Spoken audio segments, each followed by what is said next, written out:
তো আমার একটা থ্রিল হচ্ছে বাংলাদেশি প্রোডাক্টস নতুন নতুন বাইর করা অ্যান্ড যতটা পারি ইউজ করা, ঠিক আছে? হুম। সো একটা ইনসাইট দিই, ইনসাইটটা হচ্ছে আপনি যদি আপনার ভিডিওতে সাবটাইটেলস লিখেন, সাবটাইটেলস থাকে, তাহলে 12% আপনার ওয়াচ টাইম বেড়ে যাওয়ার চান্সেস থাকে। এটা একটা ফেসবুকে insight globally.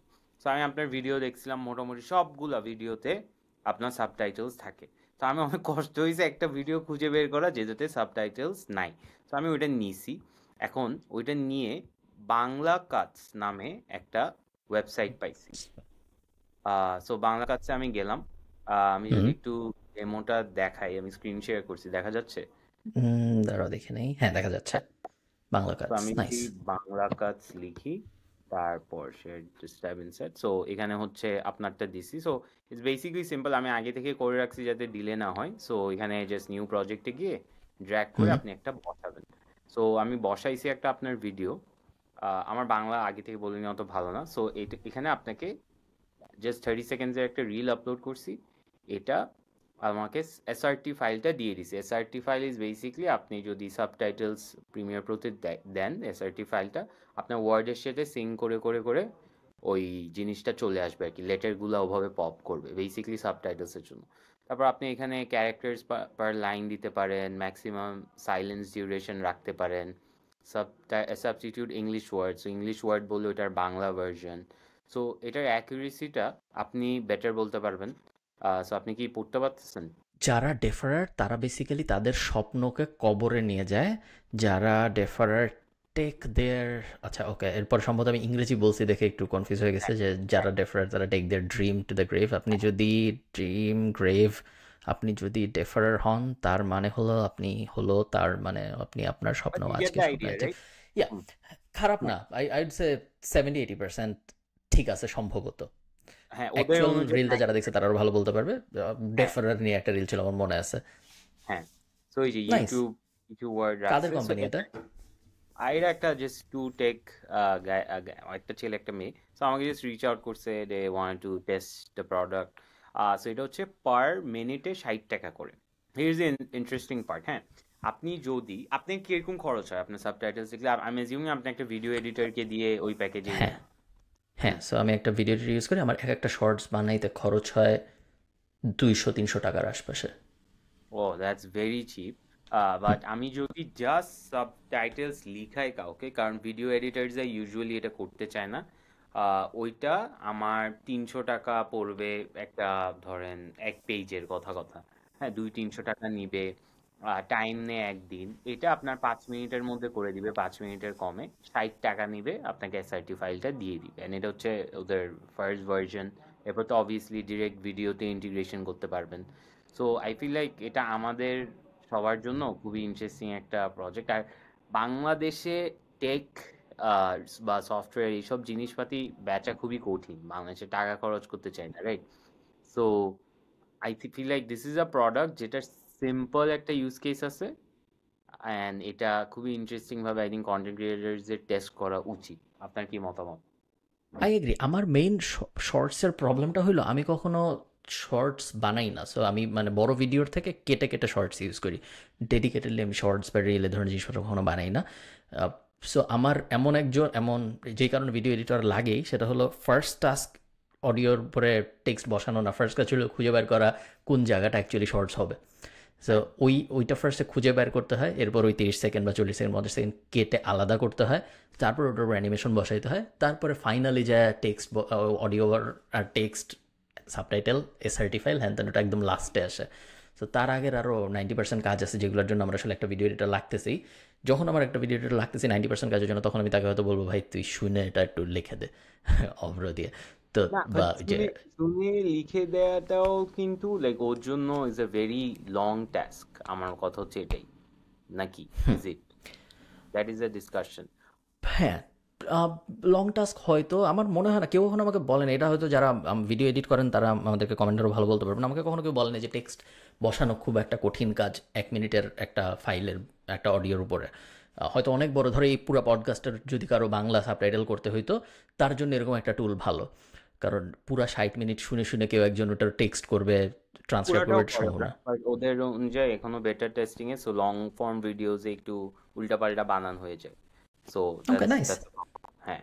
Nice, good, good, আহ, গুড স্টাফ। আমার ফিডব্যাক ছিল হচ্ছে দিস ইজ সলভিং, আপনি যেটা বললেন যে একটা বড় জিনিসের একটা ছোট প্রবলেম, সো অনেক ফ্রিকশন আছে এটাতে, অ্যান্ড হ্যাভিং দ্যাট আইডিয়া যে একটা রিল আপলোড করবো। আর সবচেয়ে স্যাড পার্ট হচ্ছে, আপনি if you think about it, আমরা তো খুবই ডেডলাইন লাস্ট মোমেন্টে আপলোড করি, সো হুম। তখন এই প্রসেসটা দিয়ে যাবে নাকি, that is a question, because subtitles কিন্তু একদম লাস্টে লিখে। সো দুইটা জিনিস, একটা হচ্ছে সাবটাইটেল লাস্টে লিখে টাইম কম, এই আপলোড করলাম, রেসিপি ফাইলটা দিলাম, বসাই দিলাম, বাট দেন আমার আবার প্রিমিয়ার প্রতি নিয়ে আবার সাবটাইটেলসটা করতে হচ্ছে। সো আবার এটা দিয়ে যদি আপনি ব্লগ বানাইতে চান কোনো, তাও হুম। তাও that could also be a use case. So এটা একটা interesting product, I think test করে ওদেরকে ফিডব্যাক দিয়ে, ওরা খুবই নাইস পিপল। হ্যাঁ, এরকম একটা দিন তোমার মনে হয় আসতে কত দেরি, যেই দিন আমি একটা জিনিস ভাববো এবং তারপর দু একটা প্রম্পট লিখবো, এরপর আমাকে দিয়েই কোনো একটা ভিডিও রেকর্ড হয়ে পাবলিশ হয়ে যাবে, আমার আর কিছু করা লাগবে না, আমি খালি ভাববো এবং তারপর একটা প্রম্পট দিব। বেশি না, বিকজ আপনি আমি অ্যাকচুয়ালি আমার একটা ভাইয়ার জন্য এটা ইউজ করছিলাম, আমি ভুলে গেছি নামটা। উনি বেসিক্যালি ওনার ভয়েস গুলো দেয়, আপনি এটা করছেন তো, আপনিও হ্যাঁ, করছেন, আপনার আমরা ভয়েস আমাদের গুলো একটা দেয়। পডকাস্টেই দেখাইছিলাম, সো বাট এরপরে ইংরেজি।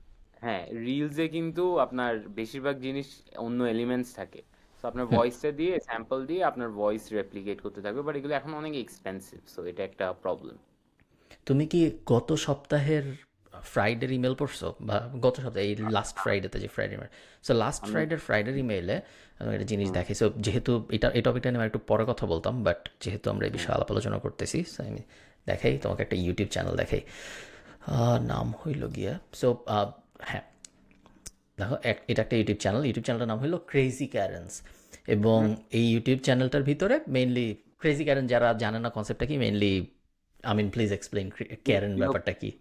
যেগুলো ব্যাড বাজ টাইপের মানুষজন, ওদেরকে ক্যারেন বলে বিদেশে আর কি। ধরেন হ্যাঁ, একটা সস নিয়ে বা একটা অর্ডার নিয়ে অনেক ঝামেলা করতেছে, যে সুগার 1 স্পুন বেশি হয়েছে, তো এগুলোকে বিরক্তিকর মানুষগুলোকে ক্যারেন বলে। হ্যাঁ, যেমন ফর এক্সাম্পল আমরা যে শুনেছি যে বিচারপতি মানিক উনাকে স্যালুট না দেওয়ার কারণে একজন ট্রাফিক পুলিশকে আদালতে ডাকছিল, এটাকে তুমি একটা এক্সাম্পল ধরতে পারো যে একজন or ক্যারেনের। like Enaid Choudhury at every friend circle, মানে এটাই the ক্যারেন। সো তো যেই জন্য আমি এটা দেখাচ্ছি তোমাকে, সেই ক্রেজি ক্যারেনের এই ওয়েবসাইটের যে মালিক, সো এই ওয়েবসাইটের প্রত্যেকটা ভিডিওই হলো কিছু র্যান্ডম ক্যারেন ক্লিপস, ওটার উপরে ওয়াও। সাবটাইটেল বসানো, হুম, এবং সেই সাবটাইটেলের উপরে একটা এআই ন্যারেশন বসানো, এআই ভয়েস সাবটাইটেলের উপরে কথা বলতেছে, আর একের পর এক ক্যারেন ক্লিপ আসতেছে।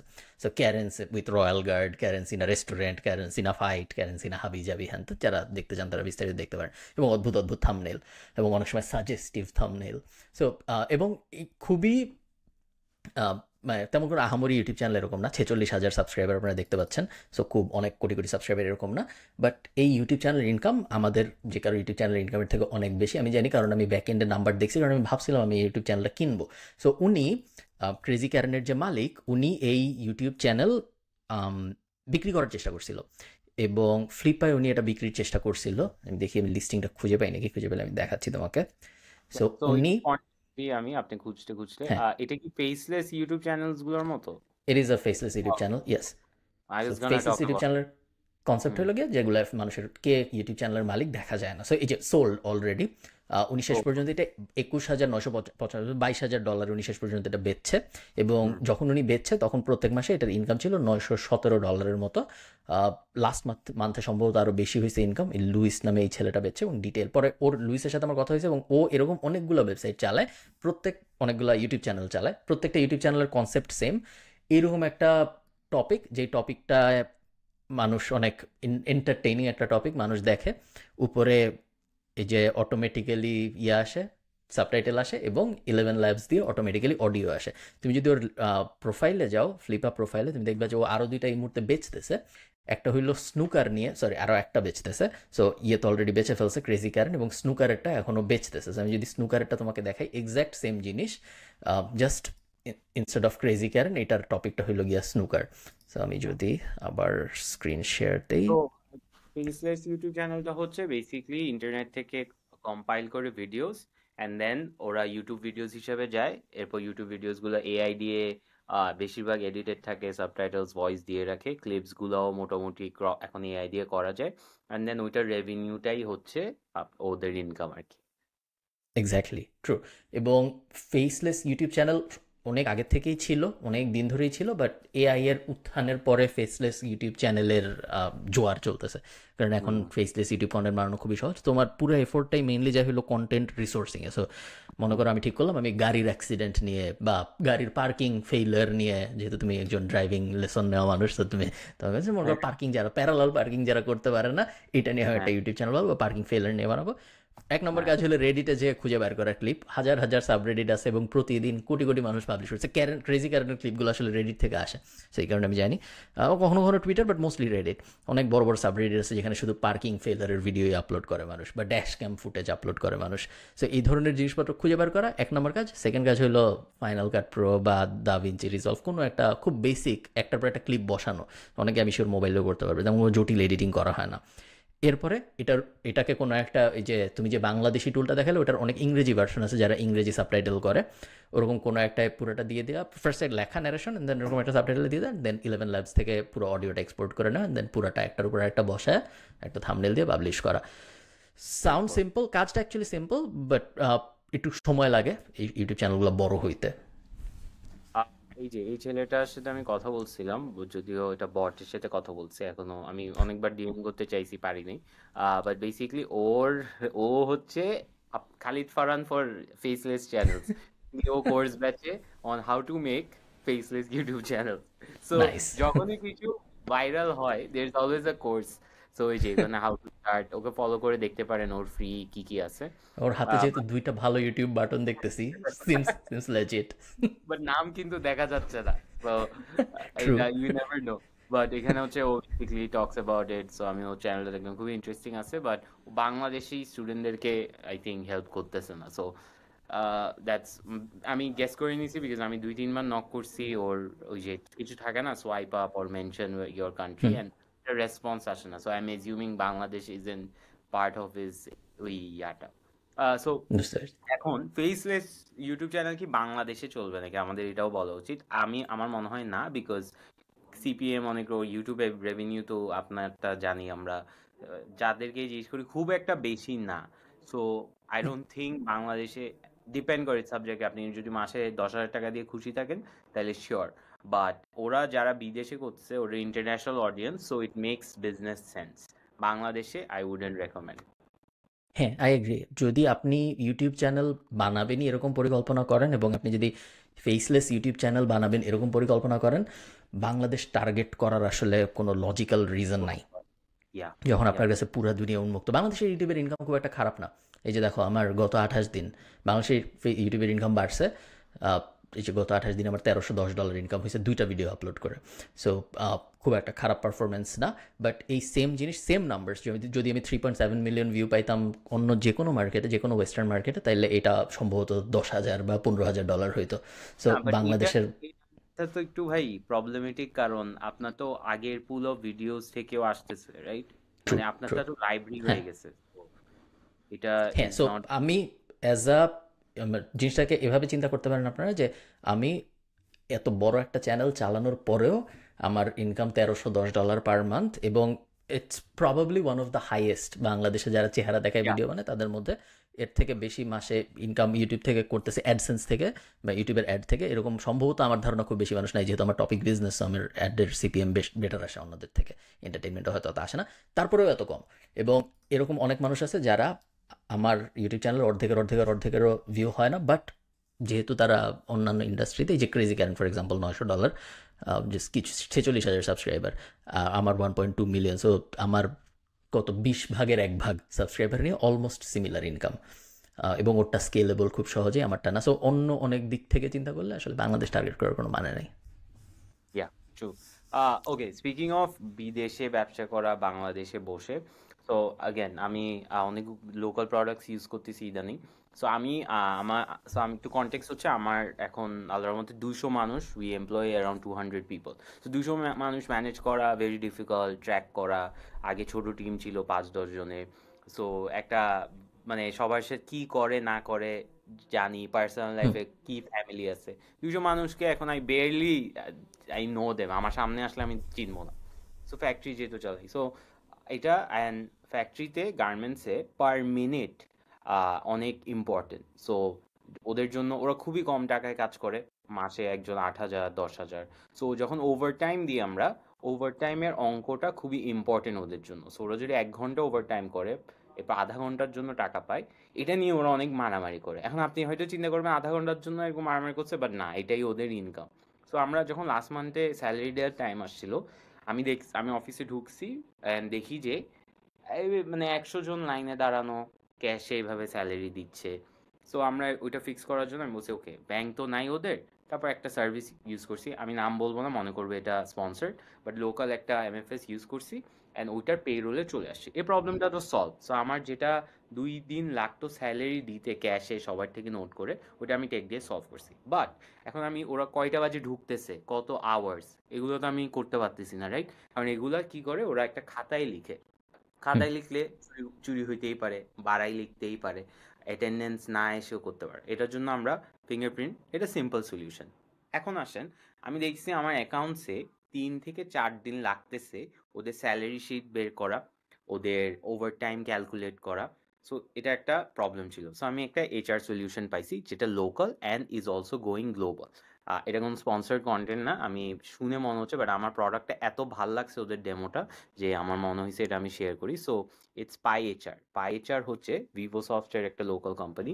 সো আপনি যদি এখানে দেখেন, ওদের প্যাকেজ আছে 2500 পার মান্থ স্মল স্টার্ট আপদের জন্য। সো ওরা কি করে আসলে, ওদের যদি আমি হুম ফিচার্সে যাই, অ্যাটেন্ডেন্স ম্যানেজমেন্ট। সো আপনি ফিঙ্গারপ্রিন্ট লাগাবেন একটা 10,000 টাকা দিয়ে ফিঙ্গারপ্রিন্টের ডিভাইসটা, অ্যাটেন্ডেন্স ম্যানেজ করবে, employee leave management, expense management, payroll software, employee tracking. So I know it sounds basic, but এটা কেন বলতেছি, এটা সব কোম্পানিতেই থাকতে পারে। বাট ওরা কিন্তু চাইলে জাস্ট অ্যাটেন্ডেন্স রাখতে পারতো, বা যা একটা পেরোল রাখতে পারতো। বাট ওরা হুম কি করতেছে, একটা আমব্রেলা অফ প্রবলেম সলভ করতেছে, যেটা আই থিঙ্ক অনেক কোম্পানিজ গুলো বুঝে না। হচ্ছে আপনি যেরকম বাংলা কাজ, রাইট? ওরা খুবই স্মল হুম একটা প্রবলেম সলভ করতেছে, they are not solving an umbrella of problem. But PiHR যখন আমি ফার্স্টে শুনছি, আমি বলছি আচ্ছা, এটার জন্য একটা এত টাকা দিব। বা যখন আমি দেখছি হুম না, আমার পেরোল ঠিক করতেছে, আমার টাইম ম্যানেজমেন্ট ঠিক হচ্ছে, আমি ডিজিটাল নোটবোর্ড ইউজ করতে পারবো, এমপ্লয়ি ম্যানেজমেন্ট আছে, কে আমি সকালে ঢুকে দেখতে পারবো যে কয়জন লিভ নিছে, আজকে কয়জন আসে নাই। So I don't have to rely on manual data আর কি। সো খুবই জোস একটা সফটওয়্যার। ইনফ্যাক্ট ওরা যখন আমাকে ডেমোটা দেখাচ্ছিল, আমি ওরা বলছিল যে, আমি বলছি না এখন, বলছে আপনার টিমে কি সেলসের লোক আছে? আমি বলছি আছে। বলে আপনি কিভাবে ট্র্যাক করেন? তো আমি বলছি বলে যায়, বলে ও যে পার্টি করতেছে না, এটার গ্যারেন্টি কি? তখন ও আমাকে বলছে আপনি রিয়েল টাইম লোকেশন দেখতে পারবেন, আর ছবি আপলোড করতে পারবে। ও ও গ্যালারি থেকে কোনো ছবি আপলোড করতে পারবে না, লাইভ ছবি আপলোড করতে পারবে। সো আমার কাছে খুবই জোস লাগছে। এই মাস থেকে এটা স্টার্ট হচ্ছে, কালকে থেকে আমি very excited. Nice and this solves a lot of problem. কত টাকা? 200 মানুষের জন্য আই থিঙ্ক 10,000 টাকা করে দিচ্ছি, 10-11 হাজার এরকম হয়তো হবে। অ্যান্ড এটা কি কি বাঁচাচ্ছে, আমি যদি এই পুরো প্রসেসটা করতে চাই, আমার অ্যাকাউন্টস টিমে 2 থেকে 3 দিন বাঁচাচ্ছে। আমি যদি এটা ম্যানুয়াল করি, অনেক টাকা চুরি হচ্ছে। প্লাস এমপ্লয়ি স্যাটিসফ্যাকশন, যেটা ওরা এখন পেয়ে যাচ্ছে, যে না আমি যতক্ষণ আসি ওটার টাকা পাচ্ছি। সো কি মনে নাইস হয়? নাইস না সাউন্ডস গুড এরকম যে কত হাজার হাজার টুল আছে যেগুলোর ব্যাপারে আমরা জানি না যেগুলো খুব ভালো বিজনেস করতেছে বা খুব ইন্টারেস্টিং একটা প্রবলেম সলভ করতেছে আহ, হুম। আমরা তো আসলে ধরো ফেসবুকে শাড়ি বেচে এর বাইরে খুব বেশি চিনি না। So যত যত নিশ হয় তখন এটা কী করতেছে আমি হলো কখনো ভাবতামই না। একটা কোম্পানি আছে অ্যাপ্লয়ি নাম, এটাও বাংলাদেশি কোম্পানি।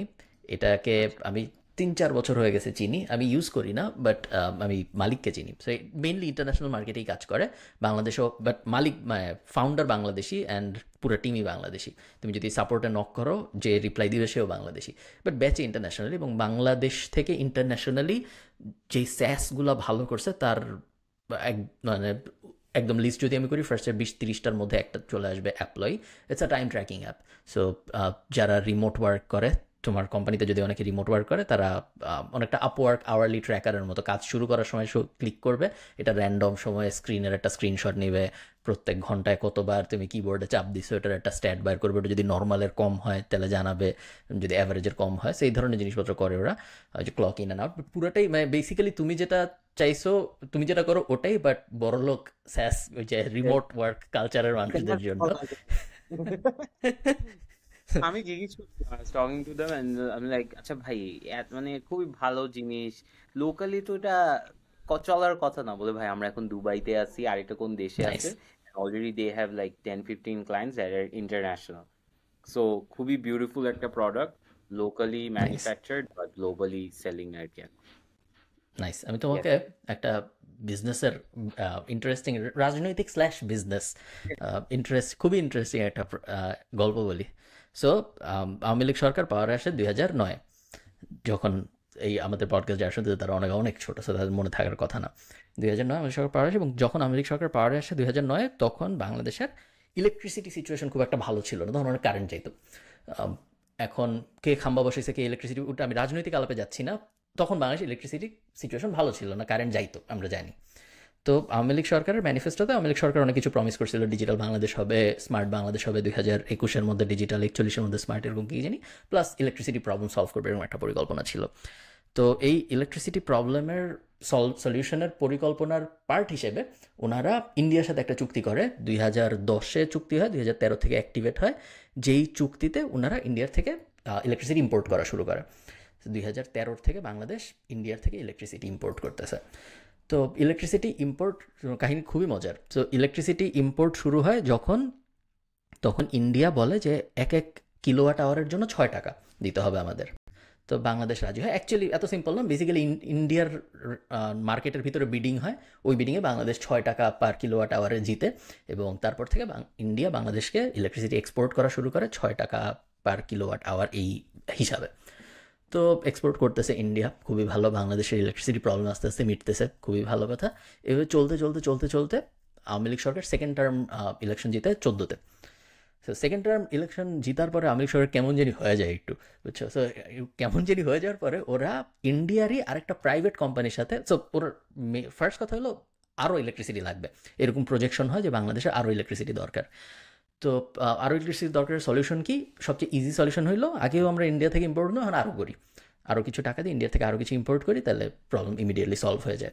তো এই সলিউশনের পার্ট হিসেবে এবার তৎকালীন সরকার একটা গ্রুপের সাথে ইলেকট্রিসিটি আমদানির চুক্তি করে, যেই গ্রুপটার নাম হলো আদানি গ্রুপ, আমরা সবাই চিনি, আদানি সাহেবকে নিয়ে আমি ভিডিও বানিয়েছিলাম। সো আদানি গ্রুপের সাথে চুক্তি হয় যে আদানি গ্রুপ বাংলাদেশকে ইলেকট্রিসিটি এক্সপোর্ট করবে। সো আদানি গ্রুপ খুশি, আদানি গ্রুপ বাংলাদেশকে এক্সপোর্ট করার জন্য বর্ডারের কাছে পাওয়ার প্ল্যান্ট বানায়, যেই পাওয়ার প্ল্যান্টের মানে ইন্ডিয়ার ভিতরেই, বাংলাদেশের বর্ডারের কাছে, যাতে পাইপ খুব সহজে চলে আসে বাংলাদেশের ভিতরে, যে এই পাওয়ার প্ল্যান্টের কাজই হবে হইলো বাংলাদেশে ইলেকট্রিসিটি এক্সপোর্ট করা। 1600 কিলোওয়াটের আশপাশে এক্সপোর্টের চুক্তি হয়। তো 2017 সালে এই চুক্তি হয়, 2017 সাল থেকে টাকা দেওয়া শুরু হয়, তখনও প্ল্যান্ট বানায় নাই, কিন্তু ধরো টাকা দেওয়া শুরু।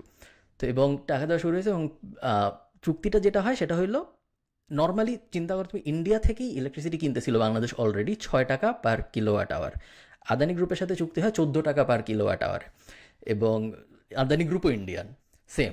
সো এখন যখন সবাই জিজ্ঞেস করে যে এইটা কি কেমন কথা হলো, আমি তো অলরেডি ইন্ডিয়া থেকে ইলেকট্রিসিটি আনতেছি 6 টাকা, এখন হঠাৎ করে আমি ইন্ডিয়ার একটা গ্রুপ থেকে, তখন বলা হয় যে আদানি গ্রুপ যে কয়লা ইউজ করে সেটা খুবই হাই কোয়ালিটি কয়লা। সো যেহেতু এটা হাই কোয়ালিটি কয়লা, এই কারণে তোমার এটার দাম একটু বেশি, এটা খুবই পরিবেশ সচেতন। এবং বাংলাদেশ সরকার যেহেতু খুবই গ্রিন এনার্জি হ্যান, তো রাজি সবাই। তো Next রাজি হবে এর টোটালি। এরপরে যেটা হয়, এরপরে আদানি গ্রুপ বলে যে এই আমাদের যেহেতু হাই কোয়ালিটি কয়লা, এই হাই কোয়ালিটি কয়লা তো যে কারো কাছ থেকে কেনা যাবে না, এই কয়লা কিনতে হবে এই কোম্পানি থেকেই। সেই কোম্পানিটা অস্ট্রেলিয়া, ওই কোম্পানিটাও আদানি গ্রুপের, ওই কোম্পানিটার কাজ হলো ওরা কয়লা বেচে, ওইটা হলো কয়লার ব্যবসা। সো ভালো কথা।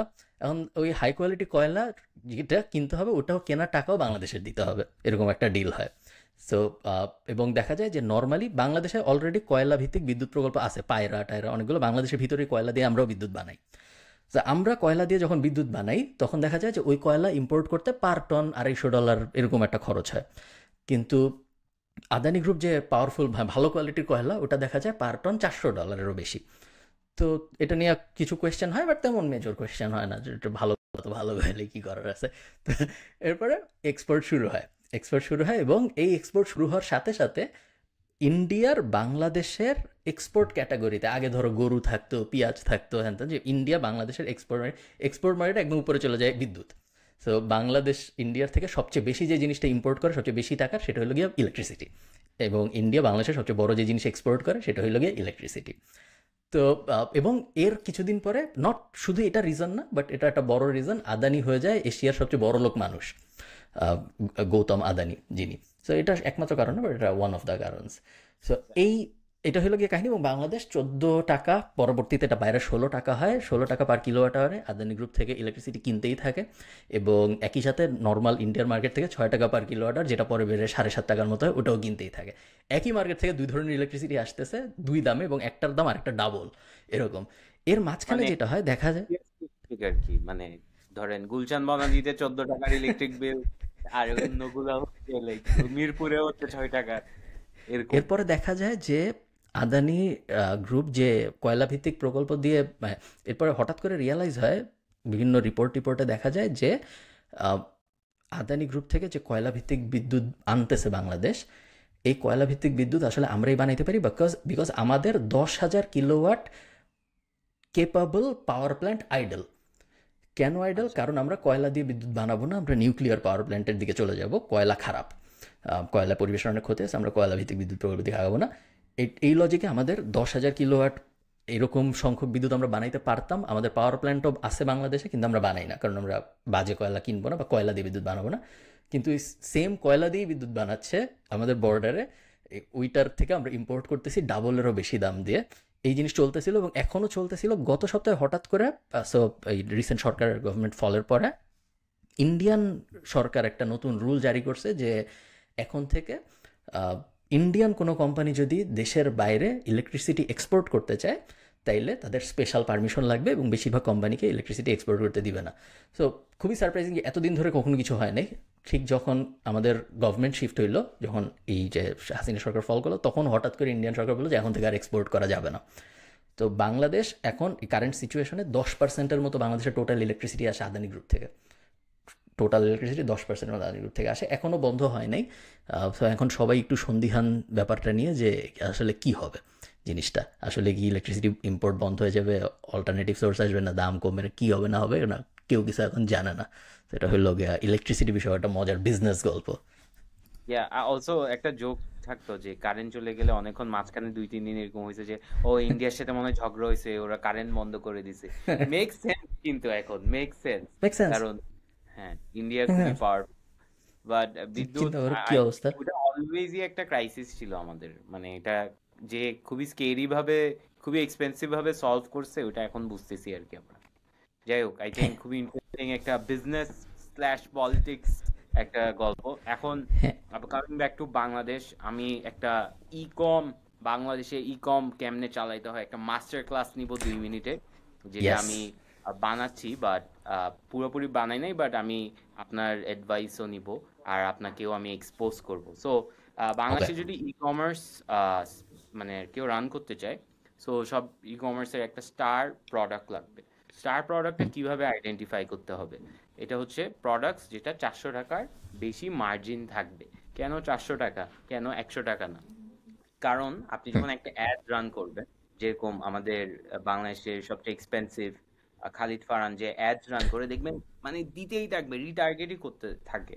সো যখন আপনি 1,000 জনকে দেখাবেন, মানে ওটার জন্য তো ফেসবুক আপনাকে টাকা কাটবে, রাইট? বাট কিনবে তো 20 জন, বাট আপনার কস্টও 1,000। সো আপনার যখন হাই মার্জিনস থাকবে, আপনি বেশি টার্গেট করতে পারবেন। ফারহান ভাই, যদি আমি ভুল বলে থাকি প্লিজ আটকেন, হ্যাঁ।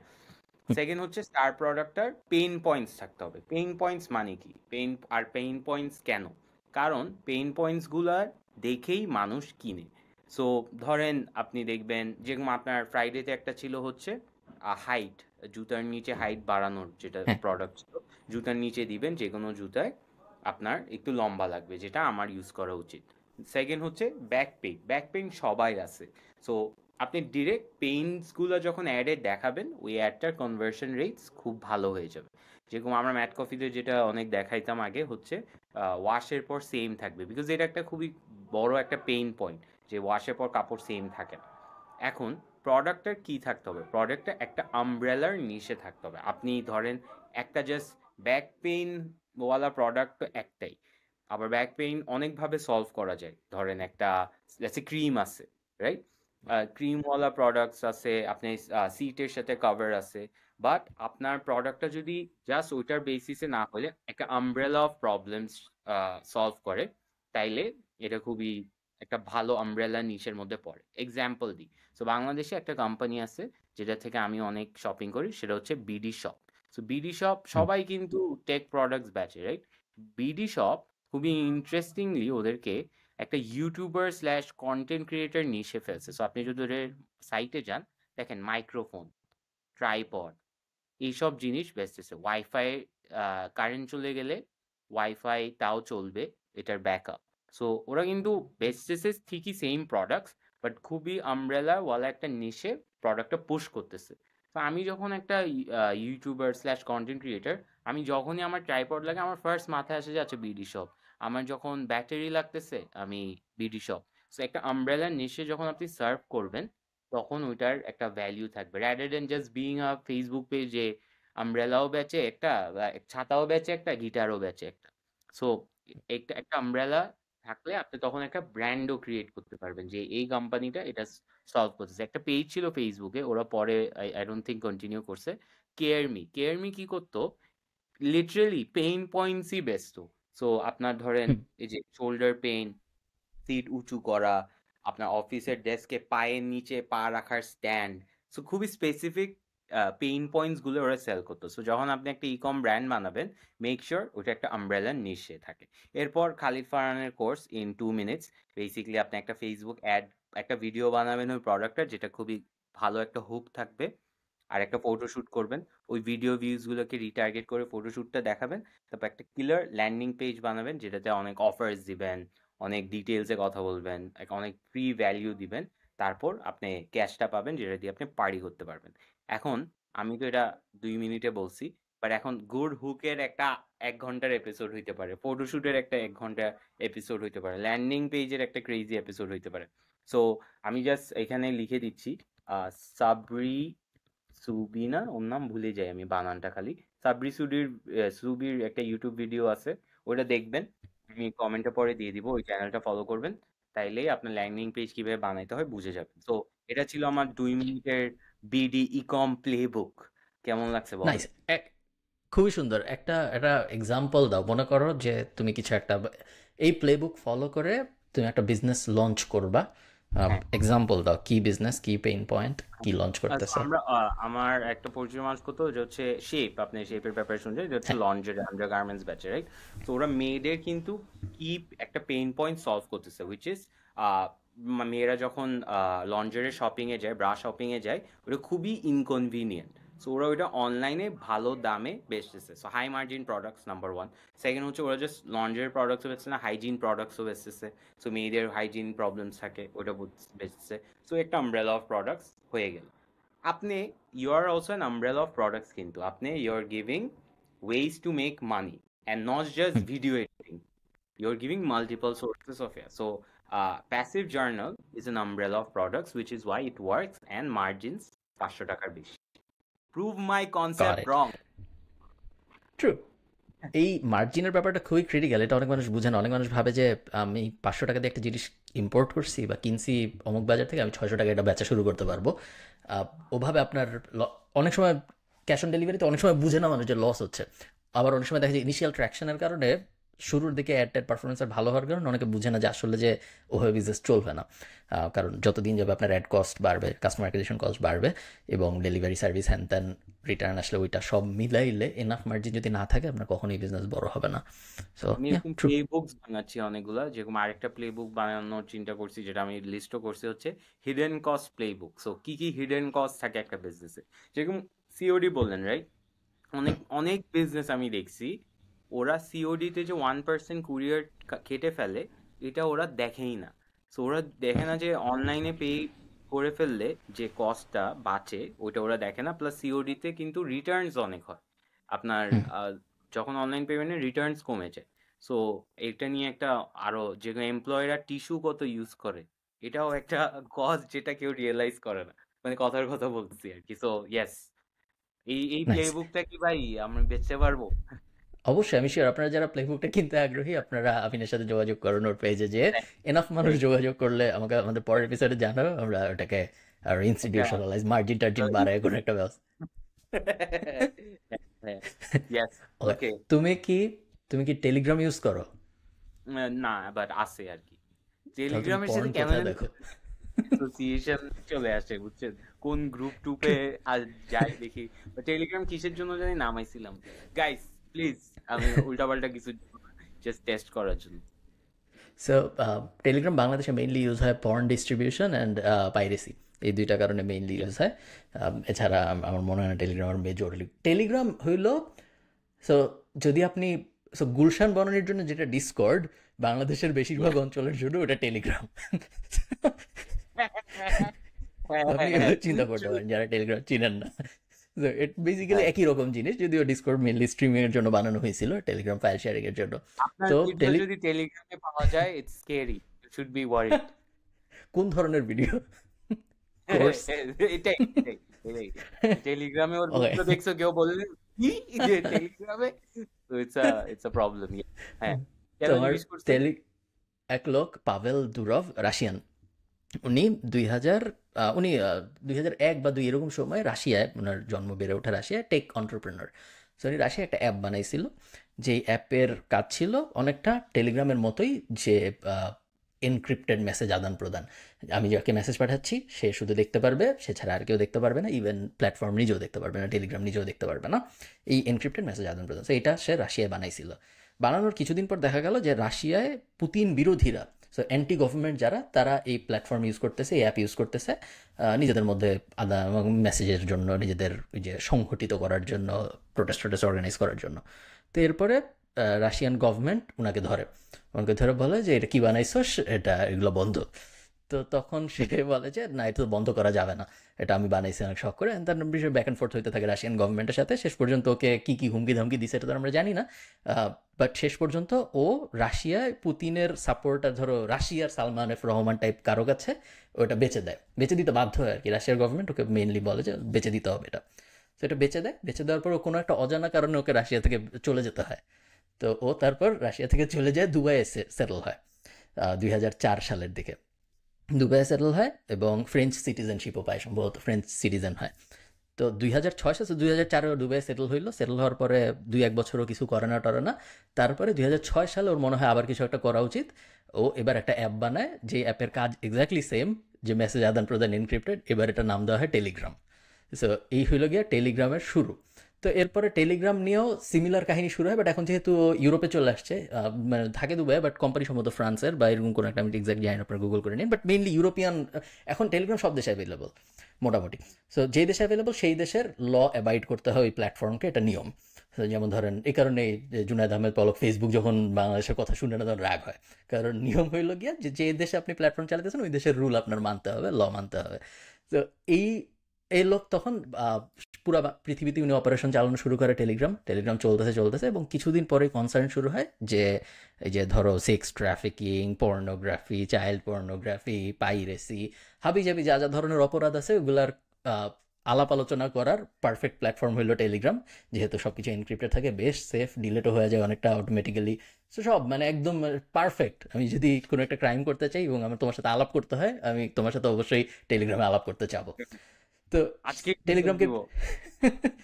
সো টেলিগ্রামকে অনেকবার বলা হয় যে আপনারা মডারেশন বাড়ান, আপনারা কোনো একটা কেউ রিপোর্ট করলে এই বিষয়ে কিছু একটা করেন। টেলিগ্রাম সবসময় বলে যে না, মডারেশনের কোনো সমস্যা নেই, সব ঠিকঠাক আছে।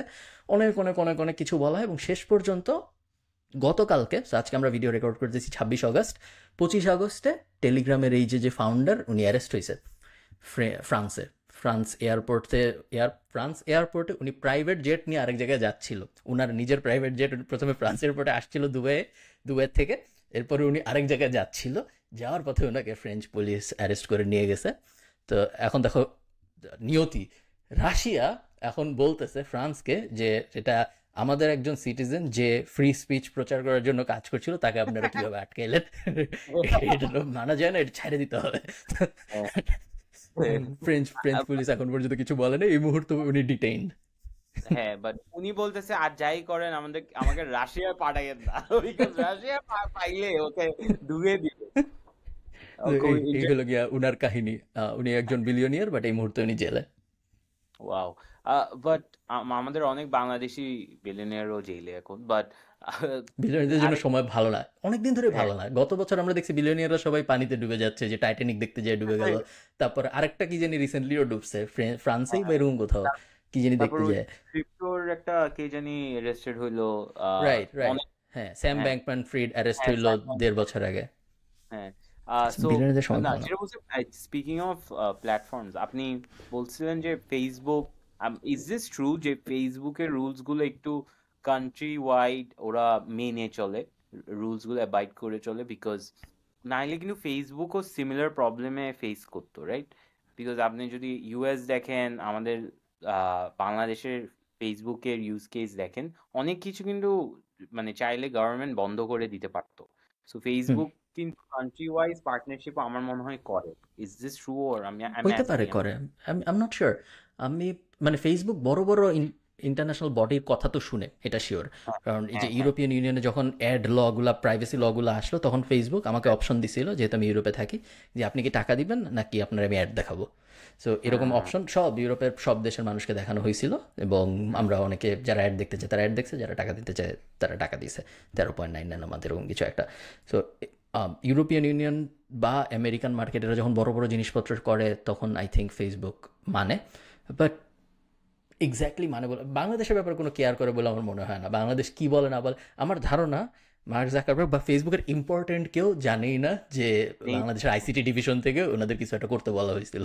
আমার ধারণা ওটার কোনো আইডিয়াও নেই, কেউ ও জানেই না, না। আমি শিওর। আমি শিওর। তো ওনাদের কোনো ওদের কেয়ার করে না, নিয়েও জানেও না। নিয়েও যায় মানে আমাদের ইন্টারেস্ট গুলা। তো হ্যাঁ, একদমই না। আচ্ছা, তো আরেকটা জিনিস আই থিঙ্ক আজকে পডকাস্টে একটু করে বলি, বাট পরে এটা নিয়ে একটা সেপারেট আলাপ করতে হবে। সেটা হচ্ছে একটা স্টার্ট আপ আছে। সো যখন আমরা বিজনেস নিয়ে কথা বলি, হ্যাঁ, কিছু টাইপ অফ বিজনেস আছে যেটা শুরু করতে টাকা লাগে না, অ্যান্ড মোস্টলি ওই বিজনেসগুলো হয় হচ্ছে ইনফরমেশন বেসড বিজনেস। সো আপনি যদি আপনার কাছে একটা স্কিল থাকে যে আপনি ইনফরমেশন কম্পাইল করতে পারেন, এইটার একটা খুবই ভালো ব্যবসা আছে, বা মানুষ একটা প্ল্যাটফর্মে আনতে পারেন। সো একটা এক্সাম্পল আমি যদি দেখি, এটা আমি মাই ফার্স্ট মিলিয়নে দেখছিলাম, Design Joy. So Design Joy কি করে, ইটস শুনলাম, বলে পরিচিত। যে, হ্যাঁ, বলে one person agency, but I am sure এখানে অনেক আছে। So Design Joy is basically you can buy a subscription, একটা সাবস্ক্রিপশন কিনে ওকে আপনি অ্যাসাইন করতে পারবেন। সো ইউ ক্যান রিকোয়েস্ট দুইটা, বা এই যে one request at a time, 48 ঘন্টার মধ্যে যে কোনো লোগো ডিজাইন, থাম্বনেইল, এইসব জিনিসপাতি করতে বেসিক্যালি পারবেন। একটা পেমেন্টে unlimited design, but one at a time, এরকম একটা সার্ভিস হইল গিয়ে ডিজাইন জয়। আরেকটা আছে ডিজাইন পিকেল আই থিঙ্ক। আরেকটা আছে হ্যাঁ, কি জানি একটা অনেক আছে। হুম। ব্যানানা সামথিং, এরকম আরেকটা ছিল। চার বাট পাঁচটা ওদের আছে এরকম। ওদের আহ, ওরা যেভাবে সেল করে সেটা হচ্ছে, আপনি যদি একটা ডিজাইনার রাখেন মাসে, আপনি 15,000 টাকা দিচ্ছেন, বাট আপনার কাজ করাচ্ছেন 2,000 টাকার, তো আপনার তো লাভ হইলো না। সো আপনি এই সাবস্ক্রিপশন নিলে আপনি পজও করতে পারবেন। সো ধরেন আপনি 21 দিন কাজ করাইলেন, বাকি 9 দিন আপনি পরের মাসে করতে পারবেন, যেটা ওরা এখানে এক্সপ্লেন করে। এই যে billing cycle are basing 31 days period, 21 days, and then decide to pause your subscription. That means the billing cycle will be paused and you'll have 10 days of service remaining. So ও কি করতেছে, ওর কিন্তু employee cost নাই, because ও হচ্ছে পুল of কিছু কামলা রাখছে, কাজ আসলে ওদেরকে দেয়, project, I am sure project basis ওকে একটা টাইম দিয়ে দেয়। ও ক্লেম করে এটা 1% এজেন্সি, আমার মনে হয় না এত সহজ হওয়ার কথা না। But branding, slide decks, web flow, এসব আপনি বানাইতে পারবেন। সো বুঝতে পারছি।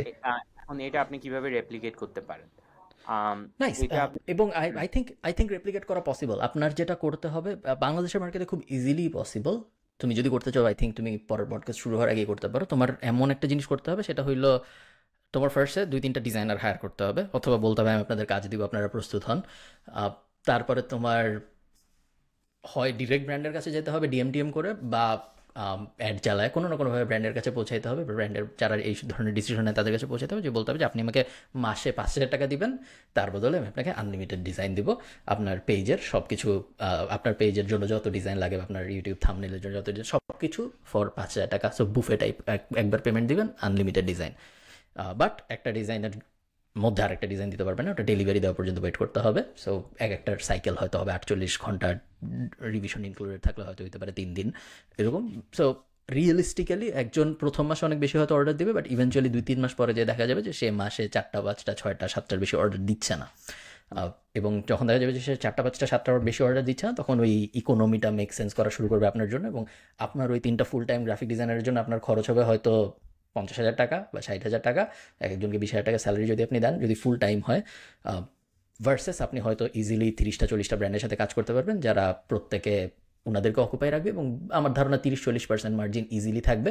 প্লাস আপনি তখন এই রিলেটেড আপসেল করা শুরু করতে পারবেন, যে এতদিন তো আমি আপনার শুধু ডিজাইন দিছি, আপনার পেজটাও আমি ম্যানেজ করে দিই, আমি পোস্টও করে দিব না, যেহেতু ডিজাইন করতেছি আমি পোস্টও করে দিলাম, আমি আপনার ইনস্টাগ্রামে পোস্ট করে দিলাম, তারপর আমি আপনাকে রিল বানাই দিলাম। আস্তে আস্তে আপনি উপরের দিকে যাইতে থাকতে পারবেন, এবং কিছু বোঝা গিয়ে আপনি দেখবেন যে আপনার কাছে কোটি কোটি টাকা।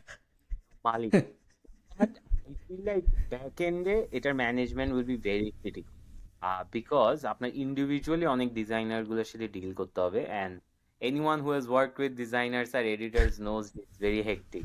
So I feel like hires গুলো খুবই ইম্পর্টেন্ট হবে। True true. মানুষ মানুষ ম্যানেজ করা সবসময় খুব কঠিন একটা কাজ, এবং ডিজাইনার টাইপ মানুষজন হোপফুলি তারা খুব তাড়াতাড়ি এই দিয়ে রিপ্লেস হয়ে যাবে, যাতে ডিজাইনার ম্যানেজ করতে না হয়। তাহলে আমরা খুবই খুশি হব। এনি সাপ্লাই চেইন যেখানে আপনার মানুষ ইনভলভ, ওই ব্যবসাতে না ঢুকাই ভালো। আমি জানি, কারণ আমি ওই ব্যবসায় আছি। সো আমি আজকে পাসপোর্টের ডিজির, সো পাসপোর্ট অফিসের যিনি ডিজি, ওনার একটা টক শোতে উনি কথা বলতেছিল, দেখতেছেন উনি সব পাসপোর্ট, তারপরে বিভিন্ন সরকারি হসপিটাল, এগুলোর সব কিছুর এন্ট্রি পয়েন্ট, বা বিভিন্ন সরকারি ব্যাংক, এগুলোর এন্ট্রি পয়েন্ট আনসাররা ম্যানেজ করে। তো তুমি ধরো সোনালী ব্যাংকে গেলে তুমি দেখবা গেটে আনসার দাঁড়ানো, বা তুমি যে কোনো সরকারি হাসপাতালে গেলে দেখবা বাইরে আনসার দাঁড়ানো। সো ওনারা ম্যানেজ করে সব জায়গার সিকিউরিটি। সো উনি বলছে যে উনি যখন পাসপোর্টের ডিজি হয়ে আসলেন, তখন উনি ভাবলেন যে এখন পাসপোর্ট অফিসকে আমরা দুর্নীতি মুক্ত করবো, হ্যান ত্যান। তো উনি এসব ভেবে উনি কাজকর্ম করা শুরু করলেন, এবং কিছুদিন পরে উনি দেখলেন যে আনসাররা ঘুষ নেয়। আনসাররা বিভিন্ন মানুষ যখন পাসপোর্ট নিতে আসে, তো তাদের সাথে কথাবার্তা বলে, ঘুষ নেয়। তো এরপরে উনি নিয়ম করলো যে এক একজন আনসার 6 মাসের বেশি এক পাসপোর্ট অফিসে থাকতে পারবে না, কারণ 6 মাসের বেশি সময় থাকলে দালাল টালাদের সাথে অনেক রিলেশন হয়ে যায়, তো তাদের বদলি করে দেওয়া হবে। এরপর উনি দেখলো যে এরপরে আনসার বদলি হয়ে যারা আসে, তারা আরও খারাপ খারাপ জায়গা থেকে আসে, যেমন ধরো অমুক হসপিটাল তমুক, যেখানে আরও বেশি দুর্নীতি হয়। সো এরপর উনি দেখলো যে আরও খারাপ আনসার আর কি আসতেছে, যেগুলো সারাক্ষণ পাসপোর্ট অফিসে থাকে, ওগুলো তো তাও আরও খারাপ। এরপর উনি বলছে উনি একদিন 4জন আনসারকে গেটের বাইরে দাঁড় করাইছে, বলছে যে আপনারা এখানেই থাকবেন, আপনাদের তো যখনই কেউ পাসপোর্ট নিতে আসে তার সাথে তো আপনাদের ভিতরে ঢোকার দরকার নেই, তাদেরকে আপনাদের দেখায় দেওয়ারও কিছু নেই, আপনারা এখানেই থাকবেন, আপনারা ম্যানেজ করেন, তারা তাদের মতো ঢুকবে। এটা বলে উনি গিয়ে সিসিটিভিতে দেখা শুরু করছে যে 4টা আনসার কী করে, এবং উনি দেখছে যে 20 সেকেন্ডও দাঁড়ায় নেই, একজন আসছে তার সাথে করে একটা আনসার ঢুকে যাচ্ছে। এবং উনি যে লজিক দিছে সেটা হলো গিয়া আনসারদের পানি সর্বোচ্চ পানিশমেন্ট হইলো 1 দিনের বেতন কাটা, 2 দিনের বেতন কাটা, এই ধরনের জিনিসপত্র, আর নাইলে চাকরিচ্যুতি। এই দুটো হলো পানিশমেন্টের অপশন। এখন মানে আর্মি অফিসার তো আনসারদের মারবে না, না মারার উপায় নেই, যদি ঘুষ খাস কেন তার মারবো, এরকম উপায় নেই। সো একদিন আনসারদের বেতন, এগেন সব উনার কথা বলতেছি আমি, আনসারদের বেতন নাকি 16,000 থেকে 18,000 টাকা এরকম।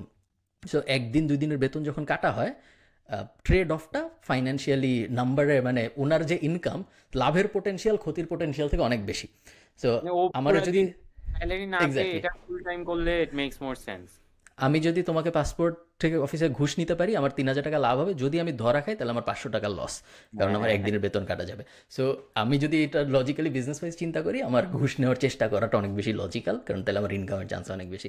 আর চাকরিচ্যুত করা হইলে 18,000 টাকা লস। যদি আমি বাই এনি চান্স 10 থেকে 15 দিন ঘুষ খাইতে পারি, আমার জন্য চাকরি চলে গেলেও লজিক্যাল জিনিসটা হয়। সো এইখানে উনি এটাই ব্যাখ্যা করতেছিল যে ইকোনমিক্সের দিক থেকে এটা আসলে সলিউশনের কোনো উপায় নেই, বিকজ এটার ইকোনমিক্সটাই ঠিক নেই। আমার কথা হচ্ছে ভাই, সিস্টেমটা না ঠিক করে ঘুষটা কেন ঠিক করতেছে?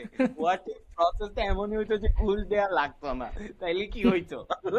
ওর চিন্তা করতে না, ও ঘুষ খাচ্ছে, ওইটা ঠিক করবো, মানুষটাকে ঠিক করবো। I think that is where the problem was. Okay, ঠিক আছে, তাহলে পরের পডকাস্ট আলাপ আর কিছু শেয়ার করার ছিল তোমার? না, মানে নেক্সট পডকাস্টে করবো, but see you, thank you, like share subscribe, bye. টাটা সবাইকে, বাই।